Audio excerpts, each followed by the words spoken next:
for the areas that are deemed safe. So when I say 1 more week, that does not include the entire evacuation order area. We're doing our best, as we know that this is a challenge for our residents. Today, we are focused on efforts to reset department staffing, to ensure our personnel get the much needed and overdue rest and recovery they require after being at work and on the line for the last 8 to 9 days straight without a break.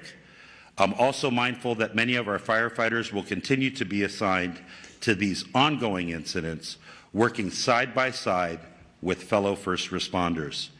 Yesterday, the Los Angeles County Fire Department made good progress towards partnering with a reputable 501c3 that will be able to accept cash, checks, and electronic donations for the Los Angeles County Fire Department.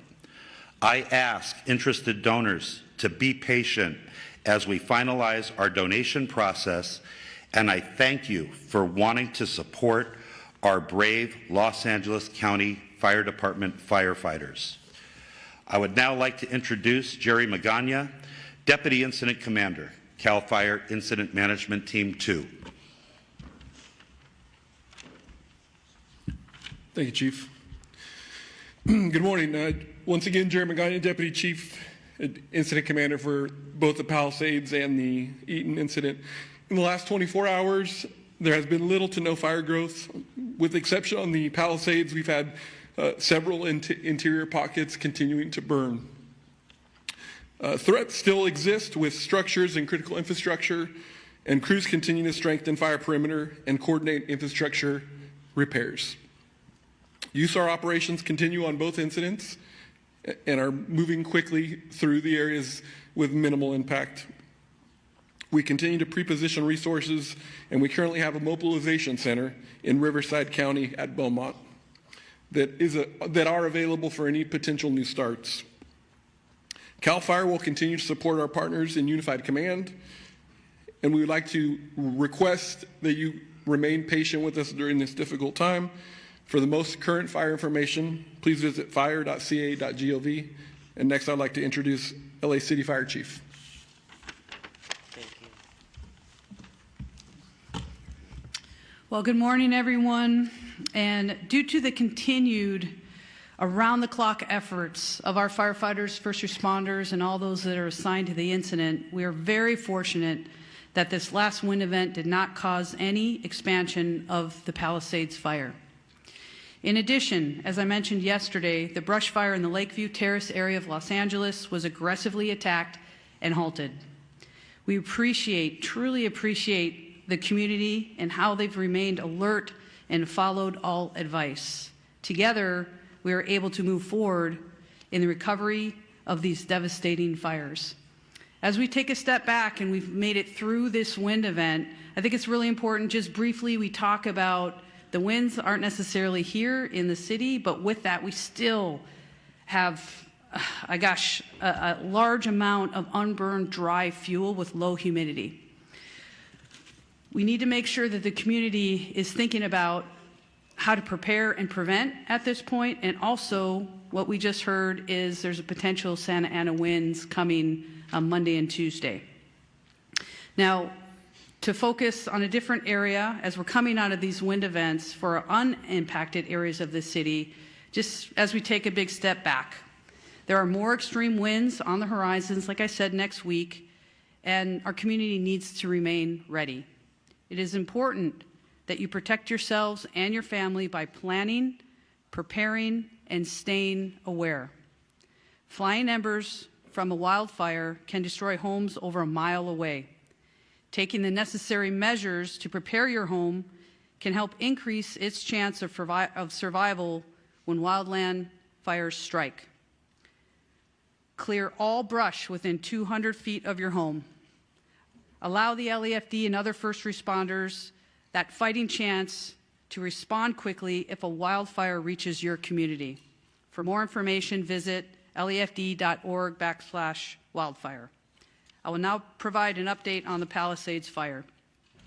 The fire is 23,713 acres with 22% containment with 5,032 personnel assigned. Using infrared mapping, air and ground resources, continue to seek out hotspots and putting them out. Favorable weather conditions assisted firefighters in increasing the containment and extinguishment. Now, I know that the question of all of us up here is on the top of your minds of when we can return and you can return back to the communities. I can tell you, know that we are working as quickly as possible to do just that, to make sure that this is safe for you to return to your communities. The ongoing search and rescue mission continues to limit utility agencies' abilities to repair infrastructure. I can tell you the entire city family is working collaboratively to get you back into your homes and communities as soon and as safely as possible. I just want to give you one small example of this. Yesterday, our hazmat teams from across the state worked tirelessly for the purpose of ensuring that when the evacuation orders are lifted, our community members can rest assured that their homes have been scanned and screened and cleared of any dangerous chemicals. This will take time. So, when we ask you to remain patient, know that together we are working around the clock to get you back to your homes and to the community. With that, I would now like to introduce Sheriff Luna. Good morning, Robert Luna, Sheriff of Los Angeles County. Personnel deployment, it remains about the same. We have about 1,300 deputies to both incidences, both at the Eaton Fire and Palisades Fire. We have about 220 California Highway Patrol officers. The governor asked that we surge more CHP officers into both areas from a looting perspective, so they've been working with our folks to do that, so I thank the governor for his support. We still have assistance from the Drug Enforcement Administration, from the Los Angeles field office. We have over 20 agents with us that are assisting us, and we still continue to have well over 900 California National Guard personnel that are assisting multiple agencies in our area, the impacted area here. Evacuation orders remain. They fluctuate between 100 here, 100 there. They go up, they go down, but under evacuation orders, about 82,400. Warnings, about the same as yesterday, 90,400. Please keep up with the information we're putting out because that could change, hopefully for the better, but we'll see what happens. The curfew is still in effect from 6 p.m. To 6 a.m. So again, you don't belong there, please do not go there. Regarding arrest for the LA County Sheriff's area, our total is at 47. We have 36 at the Eaton incident and 11 at the Palisades incident. Palisades increased by several. Last night, 3, 36, or I'm sorry, Eaton did not increase. The arrests that we continue to see, and I want to just a point of clarification for our community members. One is I talk about curfew, which takes place from 6 p.m. to 6 a.m. There is another penal code that we use during the day, because if you are not supposed to be in an evacuation order area and a law enforcement officer, deputy sheriff, CHP officer, LAPD, whoever it is, tells you to leave and you refuse to leave, you are subject to arrest during the day as well. I just want to clarify that again, if you do not have any legitimate business, day or night, do not go. You are subject to arrest. Regarding search and rescue operations, my other partners that have come before me, I think we're making it pretty clear that there are multiple reasons why we cannot let people in yet. Yes, we're trying to work towards that. I'm going to say it's probably at least a week out. You've heard that already. Our search and rescue operations continue in both the Eaton and Palisades area. Searches are continuing, and we still have a variety of work and structures to go through. But even as we're going through some of these grids, there are areas that we are holding because we believe there may be deceased victims there. We have to hold for the right time and the right resources to process the scene correctly, and that's going to take a little while. Please be patient with us. We know people want to get back into their neighborhoods, but we're talking about people who have passed, and that's not always a good thing to talk about. In regards to deaths, unfortunately, we did go up by 2 yesterday, one in the Eaton area and one in the Palisades area, and we continue to work with multiple partners, not only in the recovery of remains, but then ultimately the notification or identification of the deceased, and then the notification to the next of kin with our partners at the Los Angeles County Medical Examiner's Office. Regarding missing persons, there have been a total of 43 missing person reports taken in these incidences. Thank God 12 of them have been found to be safe. That's an increase of 7 more that were safely found, but that we do have 31 active missing persons reported, 24 in the Eaton area. That is an increase of 4 from yesterday, 7 in the Palisades area, which is an increase of 1 from yesterday. As I conclude, if you have any questions about updated either evacuation orders or warnings, road closures, please go to lacounty.gov/emergency. I will now introduce the Chief of Police for the Los Angeles Police Department, Jim McDonald. Thank you, Sheriff. Good morning. Over the last week, the magnitude of this disaster has come into focus. I remained humbled by the scope of the destruction, but also amazed by the countless acts of kindness I've witnessed and the heroic acts undertaken by so many. We'll continue to remain committed to protecting lives and property and remain focused on keeping the public safe. As all stakeholders continue to work to make evacuation zones safe for repopulation, please know that LAPD remains on tactical alert and will continue to dedicate whatever resources are necessary to keep everyone safe. For the upcoming 24-hour period, LAPD will continue to deploy approximately 600 officers to the impacted areas, with support from the Los Angeles Airport Police, Port Police, and the National Guard, who provided approximately 600 soldiers assigned to the Palisades incident. We're very grateful for their support. Also joining our efforts, the California Highway Patrol sent additional officers to the Palisades area, and these contributions are important as they free up LAPD officers to stay focused on crime suppression and investigations. We've deployed volunteers from Team Rubicon who are answering questions at checkpoints and are easily identifiable by the gray T-shirts. I want to thank our LAPD officers and our partner agencies for their ongoing support in keeping our community safe. On the missing persons front, we continue to dedicate resources to all reports of missing persons. As of this morning, we have 38 reported missing. 30 of those have been found safe.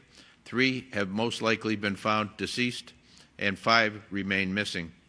We have no new fire area-related arrests or notable arrests within this last 24-hour period. If you notice anything suspicious or potentially connected to these incidents, please report it immediately.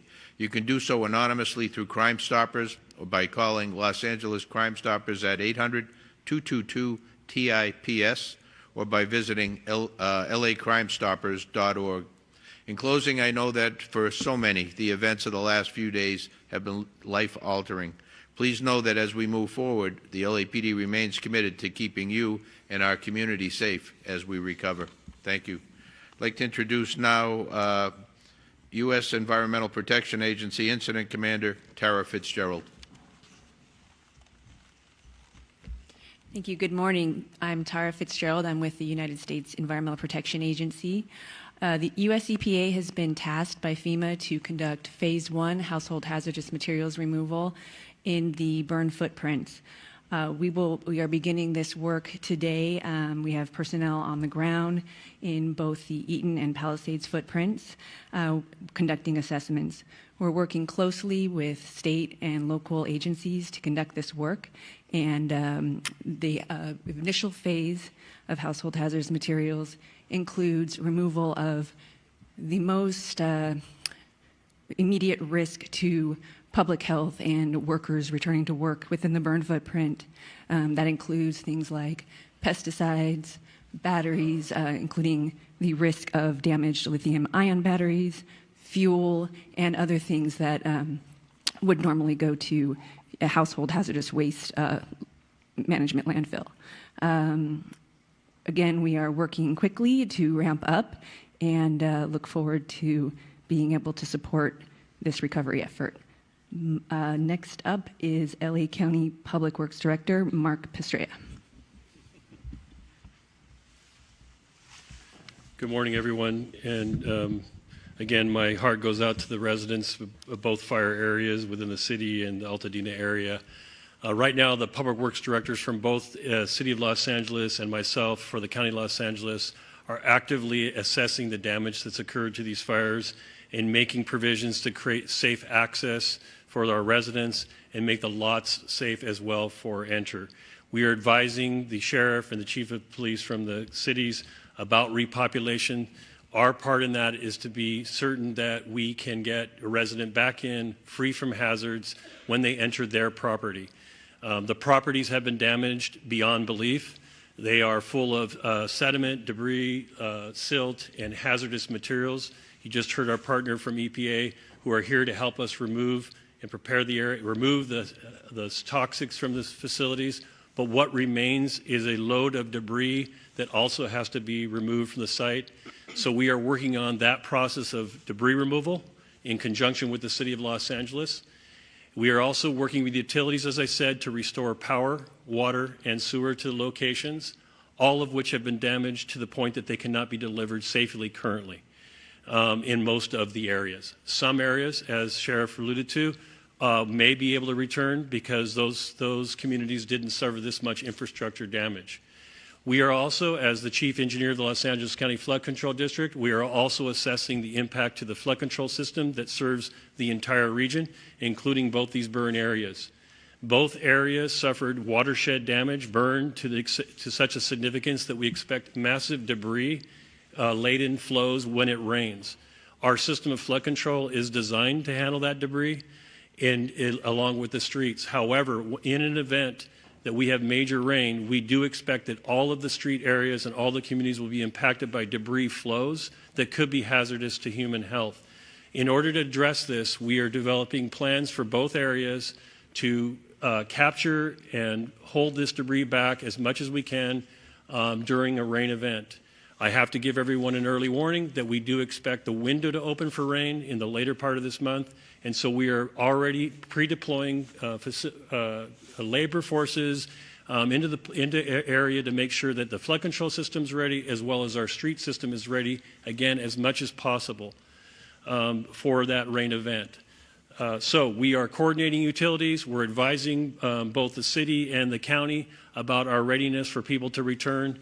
That work is ongoing, and we will continue to provide updates as we make our way through the system so that essentially you can live there safely and our first responders can serve you. That's the other thing is we could have incidents once you get back in, and we need to have the access in place and the water in place to, take care of what may be future incidents, even structure fires. So there's lots of work to do for our public works agencies in order for us to say that these areas are ready to be restored. Lastly, on rebuilding. The rebuilding process will be streamlined. It will be organized as directed by both elected bodies, but particularly the Board of Supervisors have directed me to prepare the Altadena area as if it is a master plan community in which we are redeveloping the entire area. This master planning is already beginning. When I say master planning, what I'm talking about is preparing your properties for you to restore your homes on them. That again involves master planning all the utilities, the water system, the sewer system, and the road system. The first step in that process of development is to remove the debris from the site. As you heard from EPA, they'll take the toxics off. The county, in conjunction with the city, will be doing a debris removal process in which we will work together to safely remove the debris from an environmental perspective and from a site readiness perspective, so that your property will be ready to be rebuilt on properly and orderly. That system is already in place. We're working with the federal government and the state government to put that into place, and there'll be more information to come on that process.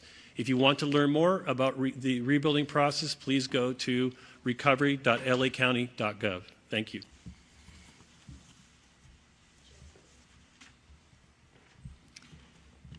Good morning. I'm LA County Supervisor Catherine Barger and Chair of the Board. Yesterday, I visited Altamed Clinic in East Washington in Pasadena. Just overlooking Eaton Canyon, this building was one of the first lost in last week's fire. The Altamed Clinic is right next door to a skilled nursing facility, the same one that I'm sure we all watched that was evacuated because there were elderly residents and they were being wheeled down the street while embers blew past the building as it burned. Visiting with Altamed team was a stark reminder that our communities lost more than just their homes. They lost their businesses, their communities, and their access to health care. Despite the lingering destruction, Altamed is already planning to return and provide services to the neighborhood. I left my visit full of hope that not only will our residents rebuild, but the full community will return around them. This morning on Lake Avenue next to the grocery outlet, a large sign stands saying, "Altadena Strong, we will rebuild." I know there's been a lot of confusion and unanswered questions about why people can't return to their properties. I want to make sure that everyone knows what goes into safely repopulating an area. It is important for all residents returning to their properties to do so safely. That is why Incident Command has been messaging precautions that need to be taken. We cannot allow residents to continually be frustrated every day without a timeline. They deserve these answers. And I am pushing the Unified Command to be swift and clear with the community. We've also installed signs across the roads leading into the impacted areas to educate residents on the risk. We will also be equipping our residents with tools to return safely, which means gloves, eye goggles, to make sure that when they are on site, they are protected. As residents repopulate the area, debris cleaning kits will be made available to give residents everything they need to safely sift through their debris and look for valuables. I'm also asking the Department of Mental Health to be on the ground with community members to assist them with the emotional load of re-entering. As we consider all the components of debris removal, I wanted to briefly mention mudslides because they are always a risk after a major fire event. The county is fully committed to bracing for these additional weather forecasts. We will take all necessary steps to prepare Altadena and look out for our residents.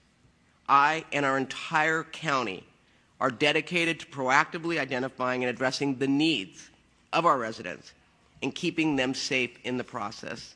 I make you that promise. With that, I'd like to introduce LA City Mayor Karen Bass.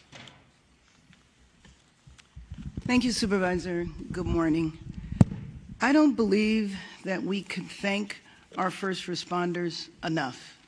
The firefighters, the police officers have been working 24 hours a day, 7 days a week through this emergency. We have to make sure that we can continue to help them, and so I will reiterate, as I've said the last couple of days, if you're in an area where you're not supposed to be, please leave. If you're in an area that is still facing a warning, please get ready to leave now and consider leaving early. I am hoping that as the winds subside, that we can see a light at the end of the tunnel and that individuals can get their life back on track to recover and to rebuild. Yesterday, I was at the Disaster Recovery Center. It opened full-time yesterday, beginning at 9 in the morning, and over 300 families visited. I hope that people will continue to encourage and spread the word about the disaster recovery centers. There is a variety of services that you can get there. Short-term financial and housing relief for evacuees, driver's license, California IDs replaced. FEMA and SBA are there to assist businesses, and I'm extending the deadline to file city business taxes from the end of February to the end of March. Crisis intervention services are there, and while you're in the recovery center, you can see the emotional toll that this disaster has taken on people. As I spoke to people who had lost their homes or who were not sure the status of their homes, missing pets, the toll you can see mounting on them. But what was hopeful was the fact that there were services there to take care of them. There are mental health and other social services that are there. I was also encouraged that there were a number of people sitting at the city services tables who were ready to rebuild. The executive orders that were put in place are already being implemented. City departments were there. Building and Safety, Department of Water and Power are there on site. And I want to thank the incredible work of many nonprofits. Of course, the American Red Cross, Team Rubicon, Habitat for Humanity, an organization that actor Sean Penn created called CORE to help people get housed as soon as possible.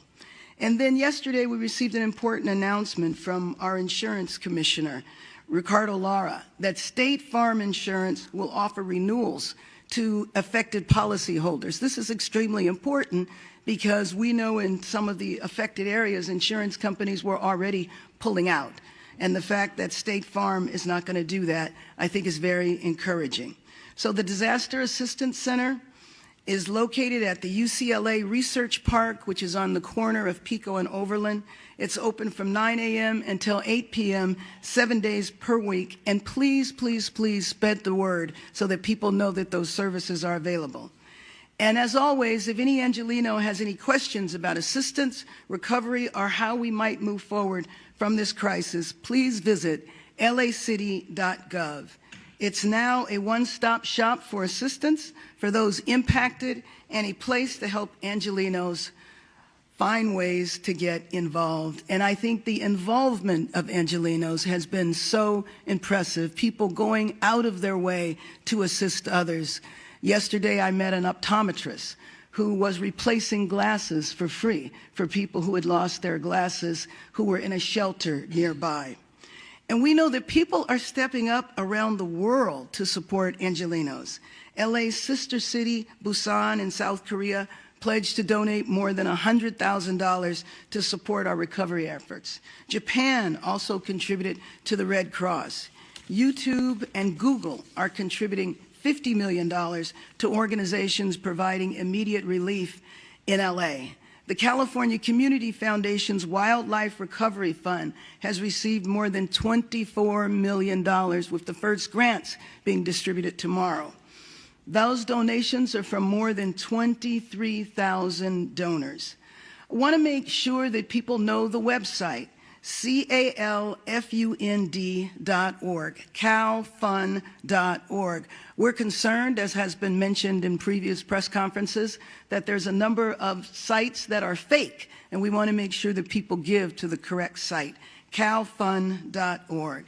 The kindness, generosity, and the spirit of the community that I have seen from so many Angelinos over the last few days really does confirm that we are going to rebuild, and we will rebuild and restore and build even better our city of Los Angeles. Los Angeles strong, we are one city, we stand here united. Thank you, and let me introduce Supervisor Lindsay Horvath. Thank you, Mayor. As you've heard, the red flag warning is no longer in effect. You can expect cooler temperatures and higher humidities, though next week we do anticipate Santa Ana winds returning. Continue to check emergency.lacounty.gov for the latest updates and resources on emergency conditions. With regard to county services and school updates, For FEMA assistance, you have until March 10th to apply for individual FEMA assistance and 18 months to complete the paperwork. Please apply ASAP so you are in their system and you have that 18-month window to work with them to receive all of the benefits that you not only need in this time, but you deserve. Disaster Recovery Center at UCLA Research Park West continues to be open from 9 a.m. to 8 p.m. daily. I too visited yesterday and saw the myriad of resources that are there. If you have questions about your property tax assessment, the county assessor is on site. If you need assistance filling your prescriptions, Department of Public Health is on site. If you'd like support speaking with your children about this disaster, Department of Mental Health is on site. There are a variety of resources there to help you. The FEMA staff on site said they had never seen such a robust resource center stood up with a variety of resources all available to you. Please come. There are many people there who want to help and support you. LA County Public Works and Planning will help with rebuilding. LA Public Health and Mental Health are with their supportive services are on hand as well. Our 3rd District team is there every day to assist those impacted by the Palisades and other wildfires in the district. And there remain 7 LAUSD schools that are in evacuation zones. Topanga Elementary students should go to Woodland Hills Academy, Canyon Charter Elementary students to Brockton Elementary, Kenter Canyon Elementary students to Emerson Middle School, Lanai Road Elementary students to Portola Middle School, Roscomari Road Elementary students to Warner Elementary, Community Charter Magnet students to Westwood Elementary, and Paul Revere Middle School students to University High School Charter. For animal support, please call our Department of Animal Care and Control at 562-940-6898 to help with pet reunification. This is on the county areas. Our DACC staff and mutual aid partners have successfully evacuated over 100 animals to the Agora Animal Care Center. I was there yesterday and got to see many of the evacuated animals, including beautiful tortoises from the Topanga area. There's Ethel, the house chicken, and so many others. We are so grateful to those who are supporting our animal companions. It gives people peace of mind to be able to leave their homes and know that their beloved animals are being cared for in this very difficult time. LA County Parks are hosting care camps for young people impacted by the fires. You can go to parks.lacounty.gov/care camps to register and for more information. And for all recovery information in the county, please go to recovery.lacounty.gov. Price gouging continues to be an issue that is top of mind and a painful experience for those who are seeking to recover in this difficult time. DCBA, our Department of Consumer and Business Affairs, has a price gouging task force that includes our LA District Attorney, County Council's Consumer Protection Division, LA City Attorney, and Santa Monica City Attorney. I spoke again with our California Attorney General, who is here in Los Angeles today, and he is pursuing vigorous investigations which have already begun. Reporting price gouging and other predatory practices can be done at oag.ca.gov/report, or you can call LA County Department of Consumer and Business Affairs at 800-593-8222. I want to echo my gratitude to the first responders who have stepped up in the most dangerous of conditions, thanking all of our local, state, and federal partners who have joined with us. Yesterday, we joined with Speaker Rivas, our state assembly member, Jackie Irwin, and other local elected officials in the Santa Monica Mountains and Canoga Valley region. And we have heard how they are going to be using the special session to focus specifically not only on the dollars and cents that will be invested in Los Angeles County, but also how they will be specifically using services and the full weight of the California government to support those on the ground. Thank you to everyone who has been working with us to keep each other safe, to keep each other supported and cared for in this difficult time. We appreciate all of your help.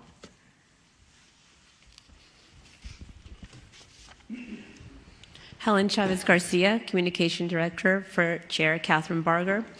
We thank the Superintendent of Public Instruction, Tony Thurman, for being here today and showing his support.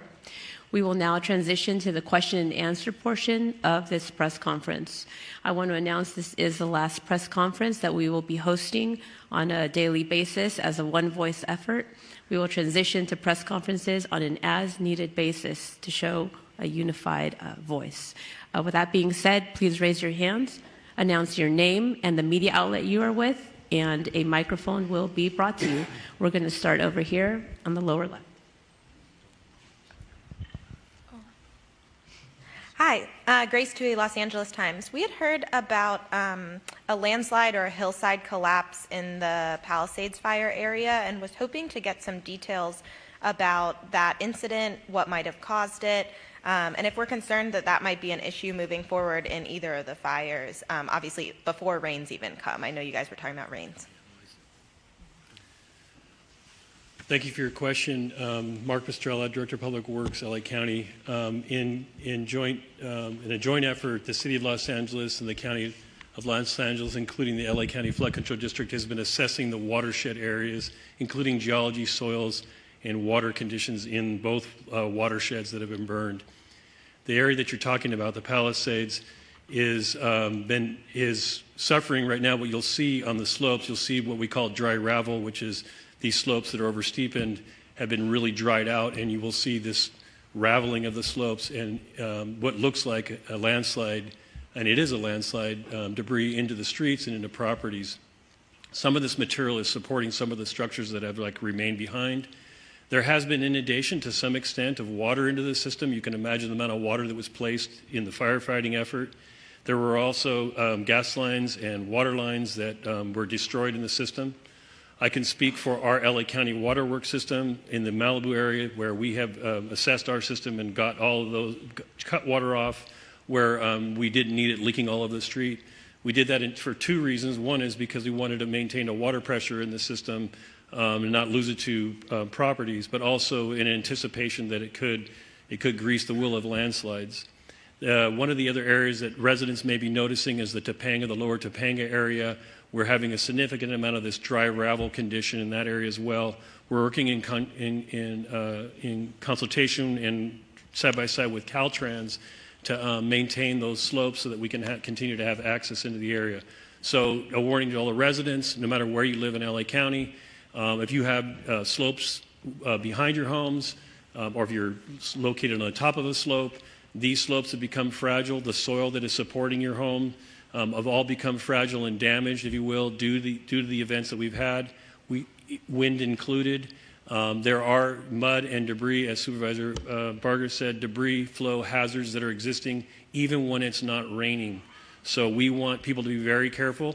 If a resident is noticing any of these conditions in and around their property, in the fire area or outside of it, please contact 211, and we will set a team of geologists and soils engineers and flood control engineers to take a look at your property and make an assessment as to what you might do on your property to safeguard your property. And we'll go right here in the middle. Microphone, please. Jorge Macias, La Opinión newspaper.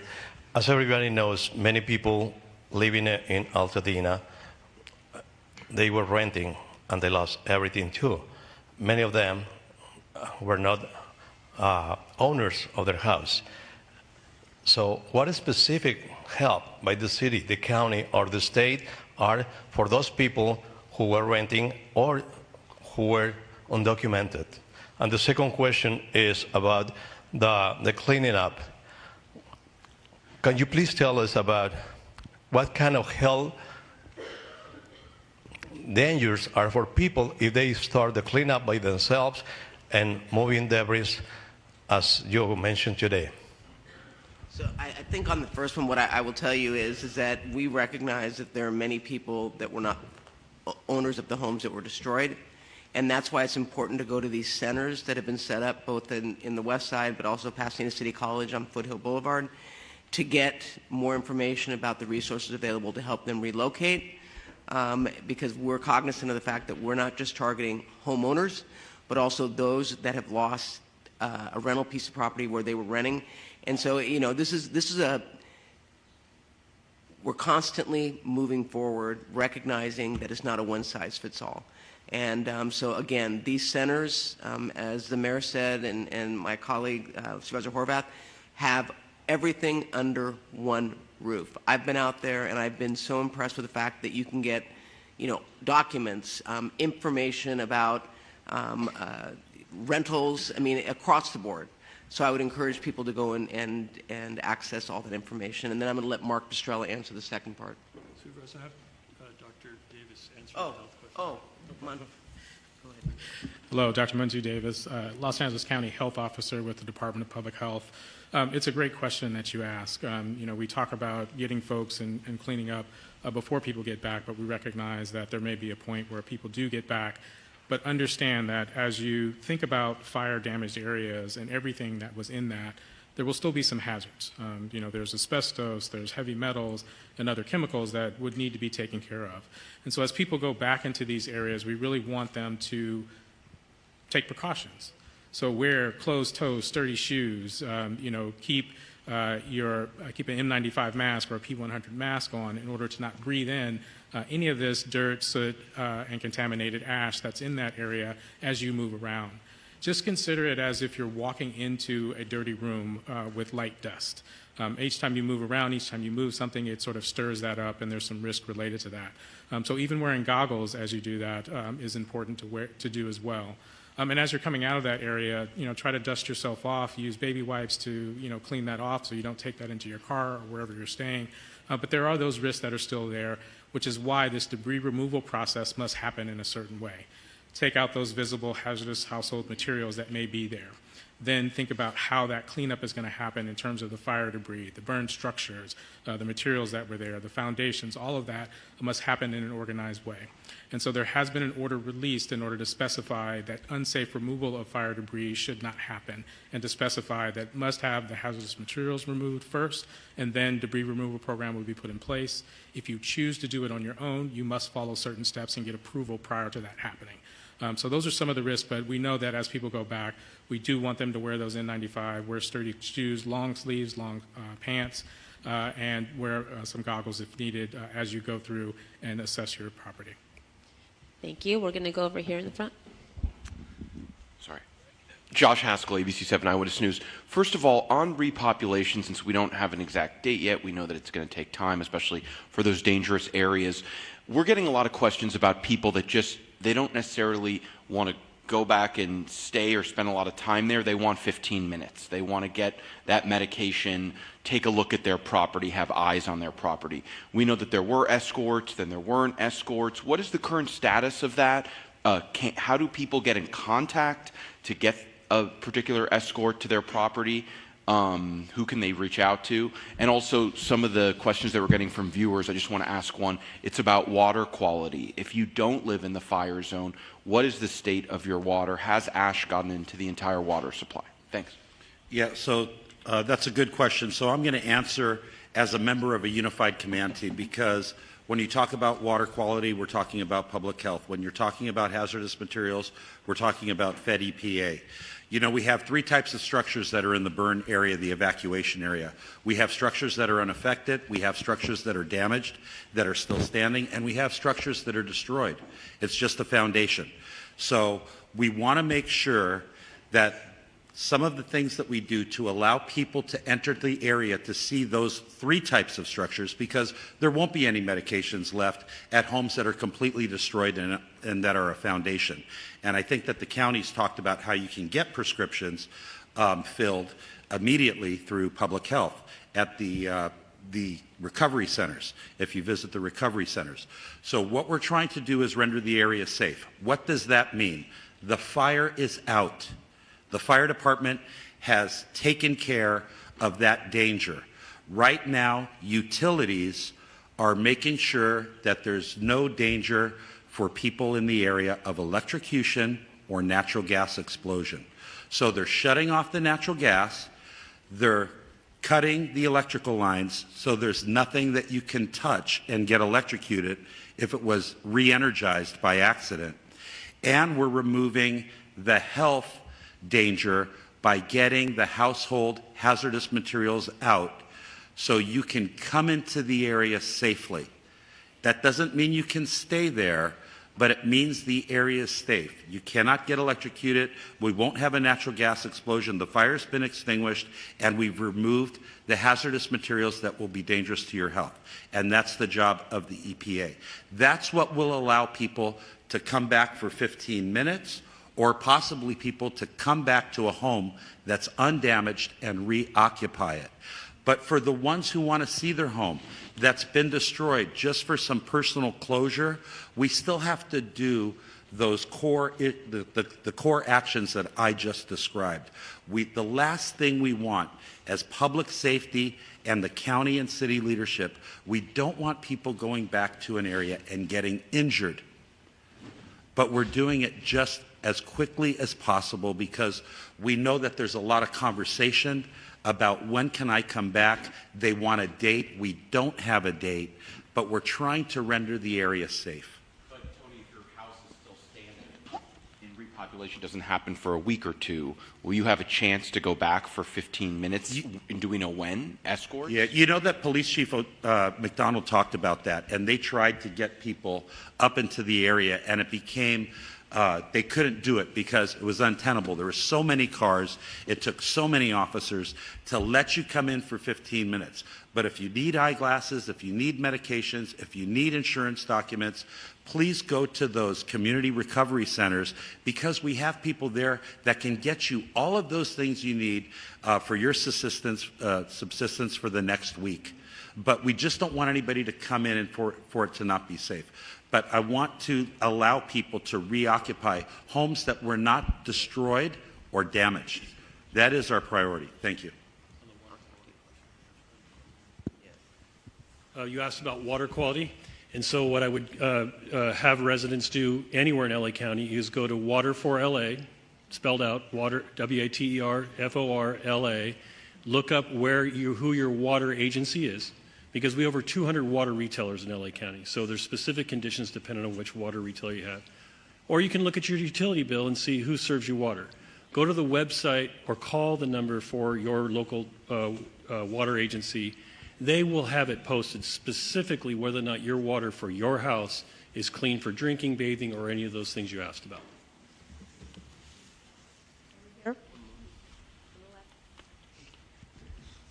Sheriff Luna, you spoke about recovery of human remains in the area.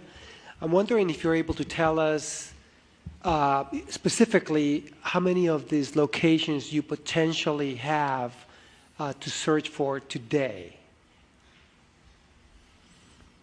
I'm going to answer that, a variety of them. You're looking for specific numbers. When I drove through there last night, I know our deputies were holding several locations where we are waiting for the appropriate resources to come in and unfortunately recover remains. Back to the previous question, there are areas that we've gone through where we are about 85% sure that we have looked through the best that we can. You got to understand, if you haven't been out there, it literally looks like a bomb dropped. There is things everywhere, and we're trying, our people along with all of our partners are doing the best job that they possibly can, but there are areas right now that we have to hold people away from so our people can do their job appropriately. Because remember this, I'm very empathetic to anyone who wants to get back to their property. But I'm also very empathetic to people who have missing people that they're waiting to find out if they're deceased. Those are the kind of tragedies or the significance of what we're dealing with. So we have a lot of work to do. And that's why my partners up here are saying, everyone wants to hear a date, and we want to give a date, but we need to make sure we're doing the work appropriately. For all the right reasons, and it's going to be a while. It's not going to be in 3 or 4 days. I'm going to say at minimum, at least another week, and that's an estimate, but I believe it's going to be longer than that. The middle. Hi, this is Kate Cagle from Spectrum News 1. I have two questions. One is that we've spoken to some residents in the Altadena area saying that their insurance company is asking them for photos of the damage. So what is your advice to them as far as the fact that they can't get back and get them? And then I also had a question for Mayor Bass. I wonder if you've spoken to other mayors who've dealt with similar disasters like Lahaina or Paradise and what advice they gave you for getting through just the next year when people are so destabilized.